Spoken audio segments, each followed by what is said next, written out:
Hey, salut à toi qui me rejoint pour cette toute nouvelle vidéo. Je suis Guillaume et je vais donc te parler comment bien choisir ton compte en 2023. C'est parti.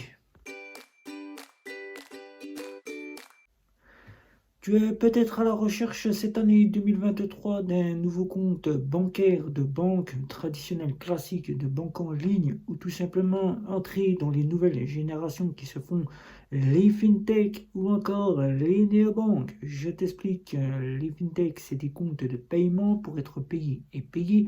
Exemple, prenons le cas de Nickel qui est un compte de paiement pour être payé et payé. Et la néobanque, c'est tout simplement, je te présente Bank, ici, c'est une néobanque à part entière, puisque j'ai celle-ci en ma possession. Voilà. Et tu as encore un Revolut ou encore N26. Tu peux peut-être à vouloir choisir rentrer dans ces nouvelles générations ou dans une banque traditionnelle classique ou dans une banque en ligne pour tout simplement trouver des frais les moins chers et pouvoir acquérir de nouvelles génération, tout simplement en n'ayant plus affaire à des banques traditionnelles classiques comme on les connaît, c'est-à-dire Crédit Mutuel, CIC, la Banque Postale, etc., etc. Tu n'as plus envie d'aller dans un guichet bancaire, je dis dans un guichet bancaire, dans une agence bancaire, puisque tu es prêt à gérer ton compte toi seul et tu ne sais pas comment choisir ta banque. La première chose à faire pour choisir ta banque, déjà, ce n'est pas déjà de tout de suite ouvrir Internet, de te rendre sur un listing de banque, et tout de suite, dès que tu vois la gratuité de la carte bancaire, la gratuité des frais à l'étranger, la gratuité des retraits à l'étranger, que là, tout de suite, tu te dis, c'est bon, je vais ouvrir mon compte, je me frotte les mains, j'ai un compte bancaire. Non, ça, tout de suite, il faut arrêter cela, puisque tout de suite derrière, au bout de 30 jours, tu vas revenir et tu vas dire, ben non, c'est pas ce que j'avais pensé, je me retrouve avec des frais et je quitte cette banque pour essayer de trouver d'autres qui ne m'offriront pas de frais. La première chose à faire quand tu ouvres une banque, et ça c'est tous les banquiers qui te le diront, il faut connaître un petit peu l'histoire de la banque. Si tu vas te rendre dans une banque traditionnelle classique, que tu as rendez-vous avec un banquier, il faut que tu connaisses un petit peu l'histoire pour que le banquier ait vu lors de l'entretien que tu t'es intéressé à la banque. L'histoire, c'est-à-dire savoir ce qu'elle a pu mettre en place durant les années qu'elle existe, depuis combien de temps elle existe, ses fonctionnalités, quels sont les gens qui opèrent dans la banque, c'est-à-dire le patron de la banque, les banquiers, etc., etc. De voir un petit peu les avis des clients, ça c'est à prendre entre parenthèses, mais avoir les avis des clients c'est un bon point de vue.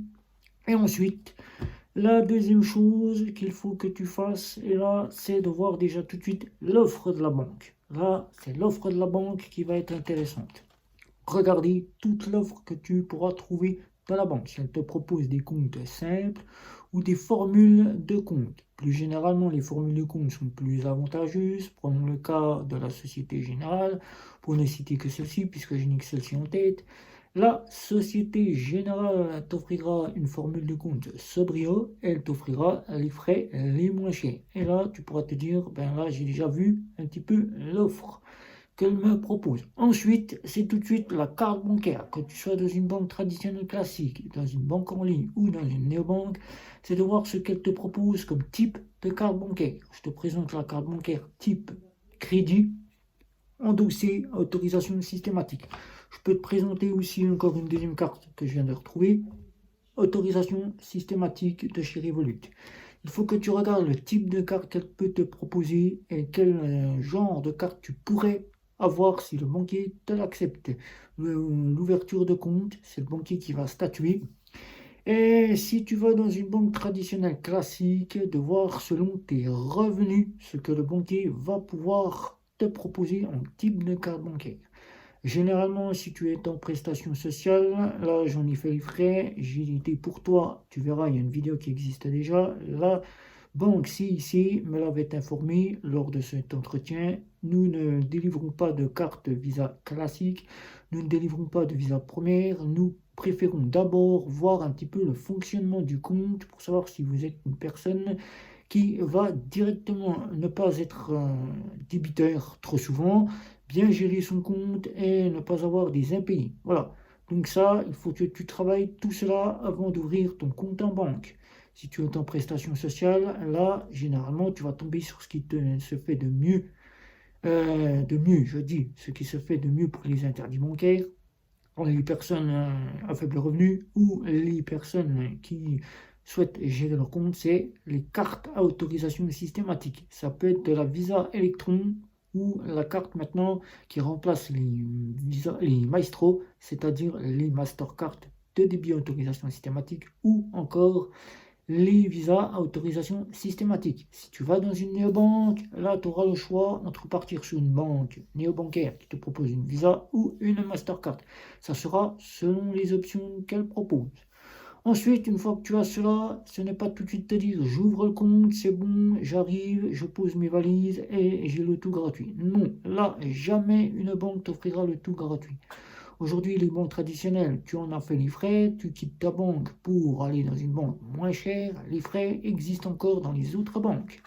Les banques en ligne, tout de suite, on voit Boursorama, puisqu'on entend parler de chez Boursorama, carte gratuite, frais totalement gratuits, et tout de suite, on se frotte les mains, on a un compte bancaire. Non, tout de suite, on ne part pas là-dedans sans avoir pris connaissance de la banque.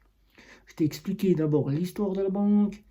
Il faut connaître le fonctionnement de la banque, il faut connaître les avis des clients qui ont pu avoir un compte ou qui ont un compte, et il faut que tu détailles les offres. Mais ce n'est pas que de détailler les offres, c'est aussi de voir la plaquette tarifaire que tu verras ici, et c'est ça qu'il faut regarder. Tout est inscrit dans cette plaquette tarifaire, et chaque année, en fin d'année, aux alentours du mois d'octobre, novembre, tu reçois sur ton email un petit email de la banque qui te propose déjà la plaquette tarifaire pour l'année en cours.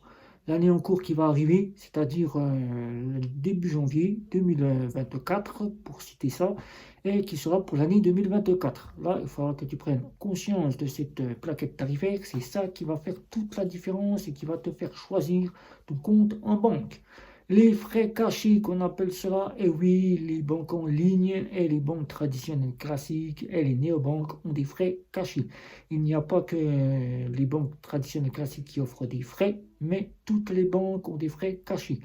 Par exemple, tu te retrouves dans une banque, tu as choisi gratuit Boursorama, pour ne citer que celle-ci, et là tu te dis c'est bon, je ne paierai plus rien, je n'ai plus rien à voir, je suis dysfonction. Je n'ai plus rien à faire avec les banques traditionnelles classiques.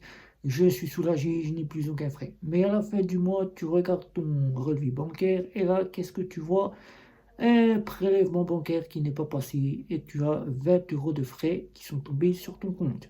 Et là, tu commences à criser, c'est-à-dire avoir les petits nerfs, pour te dire, mais c'est du foutage, cette banque, elle propose des frais gratuits et je paye encore des frais. Mais là, il faut savoir que si tu n'as pas pris conscience de cette plaquette tarifaire, eh ben là, la crise, elle est là, tu as crisé, comme on dit, et tout de suite, eh ben, tu t'aperçois qu'il y a des frais, même si on t'annonce le tout gratuit. Une banque ne peut pas être tout gratuit, ça serait bien, et qu'on n'ait plus aucun frais et qu'on ait quasiment le tout de notre argent. C'est pas parce que les néobanques, ou presque, certaines n'offrent pratiquement plus de frais qu'aujourd'hui tu n'as pas des frais cachés. C'est pareil dans les néobanques, tu as une plaquette tarifaire qui se trouve sur le site internet. Tu la regardes, c'est dans le petit onglet qui se trouve généralement au-dessus à droite de la néobanque du site internet. C'est marqué tarifs et là tu as tous les tarifs qui sont détaillés. Le nombre de retraits que tu peux faire gratuitement, les plafonds que tu as, les frais si tu as des prélèvements qui sont présentés et que tu n'as pas pu honorer, le cas de chez Nickel, le cas de chez Lydia ou encore le cas d'autres néobanques. Mais généralement, tu pars chez Revolut ou N26 ou encore Ben qui eux ne proposent pas ces frais-là, mais qui proposent d'autres frais à part, mais que tu ne prends pas conscience, mais qu'il faut que tu prennes conscience. Ensuite, là, quand tu vas dans ta banque, il faut que tu aies au moins tous les documents qui peuvent te faire justifier de ton identité, de tes revenus, de tes impôts, parce qu'ils demandent un justificatif d'impôt. Ils te demandent généralement tout un tas de documents qu'il faut que tu aies en ta possession. Là, dans les néobanques, c'est directement une carte d'identité. Quand tu as une carte d'identité, que tu sois en France, c'est bon, tu passes, mais si tu es à l'étranger, que tu n'as pas de carte d'identité ou que ta carte d'identité n'est pas aux normes de maintenant, les banques néobancaires peuvent te refuser. Alors, fais très attention, les néobanques jouent maintenant sur les nouvelles cartes d'identité sorties en 2022. Là, il faudra que tu trouves un moyen de pouvoir faire accepter ta carte d'identité, mais là, le cas de chez Revolut, ils n'acceptent plus les anciennes cartes d'identité. Ils veulent un passeport ou un permis de conduire. Si tu n'as pas ce permis de conduire, si tu n'as pas la carte le passeport, et bien là, tu ne pourras donc pas ouvrir ton compte. Mais généralement, c'est plus simple dans les néobanques. Si tu souhaites la gérance de ton compte et que tu ne veux pas aller dans les banques en ligne qui sont plus complètes, qui te proposent le domaine bancaire, et bien là, tout simplement, le compte peut s'ouvrir en 5 minutes, voire 10 selon ta connexion Internet. Une carte d'identité, souvent un petit justificatif de domicile pour justifier, et après, le compte, il est ouvert. Là, c'est simple. Tu peux déjà commander ta carte bancaire, et là, il faut que tu saches le type de carte bancaire que tu vas en ta possession. Est-ce que c'est du débit autorisation systématique? Qui dit débit autorisation systématique, il faut bien que tu en prennes conscience que c'est débité instantané au moment où tu payes sur le TPE. Et si tu as une carte de débit autorisation systématique en dossier de crédit, celle-ci, là, il faut que tu saches aussi ce qu'est ce système-là avant d'ouvrir ton compte. Ne pas partir tout de suite et de se dire mais j'ai une carte punitive, je me retrouve tout de suite à l'équivalence des banques traditionnelles classiques. Là, il faut que tu prennes conscience et que tu n'hésites pas non plus à questionner les réseaux sociaux.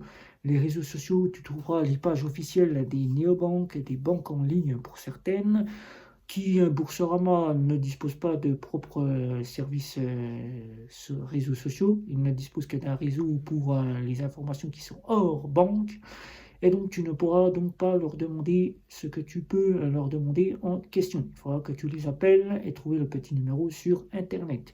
Sinon, toutes les autres te fourniront les explications qu'il te faudra pour ouvrir ton compte.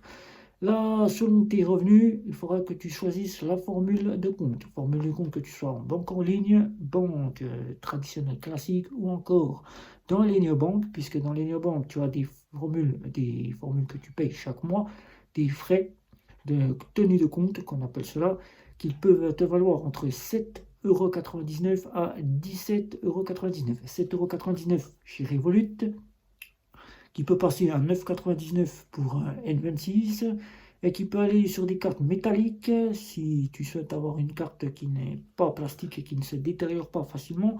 Là, tu peux aller entre 13 à 17,99 €. Le cas de chez Bung qui propose une carte métal en passant par N26 qui te proposera une carte métal à directement 16,90 €. Mais tu auras Boursorama avec sa carte métal à 9,90 €. Là aussi, mais il faudra que tu saches, avant d'ouvrir un compte, que tu peux ouvrir un compte, que tu sois interdit bancaire ou pas. Il suffit de demander le droit au compte auprès de la Banque de France. Tu te rends à la Banque de France et la Banque de France te statuera une banque où elle te remettra une liste auquel les banques devront t'accepter. Si la Banque de France justifie que les banques ne sont plus à ta portée, qu'elles te ne donnent plus le droit au compte, puisqu'elle juge que tu n'as plus le droit d'aller dans les banques, sache que tu ne pourras donc pas aller dans les banques en ligne, puisque ce droit s'applique aussi aux banques en ligne. Il faudra que tu saches tout cela, et là, tu n'auras pas le choix que de te retourner vers les banques néobancaires ou les fintech. Là, pour les fintech, c'est très simple, reste en France, là, tu seras plus en sécurité et tu seras plus facilement pris en charge que si tu pars à l'étranger. Mais n'hésite pas non plus à aller voir du côté de l'étranger. Souvent à l'étranger, plus d'options sont prévues qu'en France. Par exemple, prenons le cas de le compte nickel, tu pourras te déplacer chez le buraliste, alors que dans les banques étrangères, il suffit que tu fasses tout par ton mobile. Et là, c'est très simple. À toi de choisir, seul toi pour en faire ton opinion et ton choix. Voilà. Alors pour ouvrir ton compte, il y a le choix, les banques en ligne. Là, nous, en tant que testeur, on peut te conseiller certaines banques. Il suffit que tu postes ça dans les messages. On peut te conseiller aussi des néobanques, mais on ne peut pas les recommander. Il faut savoir que jamais une recommandation de banque existe. Les banques, ça ne se recommande pas puisque chacun a des besoins différents et seul toi as tes besoins et seul toi pourras choisir la banque qui te convient ou la néobanque. Là encore, les options que tu auras besoin, si tu as besoin maintenant de gérer sans avoir besoin de crédit, d'assurance, ou encore tout ce que peut te proposer une banque. Là, tu pourras te retourner vers les néobanques ou les fintechs. Par cela, pour trouver ton bonheur, tu auras des sociétés de crédit, tu auras des sociétés d'assurance ou encore tout un tas d'autres sujets qui sont hors des banques. Mais si tu as besoin d'être plus en sécurité, être vraiment dans la sécurité et jouer vraiment pour le bien de ton argent, les banques seront les meilleures solutions à t'apporter. Là, aujourd'hui, en banque, tu as chaque semaine notre classement des banques qui arrive sur Twitter chaque samedi. Mais si tu souhaites qu'on te conseille en banque, il y aura donc le Crédit Agricole, la Société Générale et le Crédit Mutuel qui ont fait parler d'eux et qui sont d'excellentes banques traditionnelles classiques. En banque en ligne, tu auras donc Boursorama si tu veux une équivalence et la gérance, donc l'équivalence d'une néobanque et d'une gérance de ton compte, sans avoir besoin de te soucier. Boursorama, tu auras Fortuneo et tu auras Hello Bank. Hello Bank, et oui, une petite catégorie souvent comme étant une néobanque, mais c'est une banque en ligne. Et pour tout ce qui est des néobanques, eh ben, tu auras Bunk qu'on te conseille, tu auras Revolut qu'on te conseille et tu auras Lydia qu'on te conseille si tu souhaites ouvrir un compte. Voilà. Donc pour 2023, nous avons fait le tour. J'espère que tu ouvriras ton compte et que tu auras trouvé ton bonheur. Seul toi en fera ton opinion. Et encore une fois, toutes les questions que tu auras à ce sujet-là, n'hésite pas, c'est sous la vidéo. Sur ce, le petit abonnement, le petit pouce, là, et les réseaux sociaux, comme à chaque fois, que nous te mettons là à chaque fois à côté, Twitter, Facebook, Instagram, LinkedIn, et surtout, il y a des communautés qui sont faites pour toi sur Facebook, n'hésite pas à y venir t'y abonner, nous serons ravis de t'y répondre, de t'aider dans les démarches pour ouvrir ton compte si tu as besoin, n'hésite pas non plus à me poser toutes ces questions en dessous pour les démarches si tu as besoin. Je serai ravi de te retrouver sur Messenger aussi pour t'aider à ces démarches. Sinon, c'était Guillaume. Ciao, ciao, ciao pour la prochaine vidéo.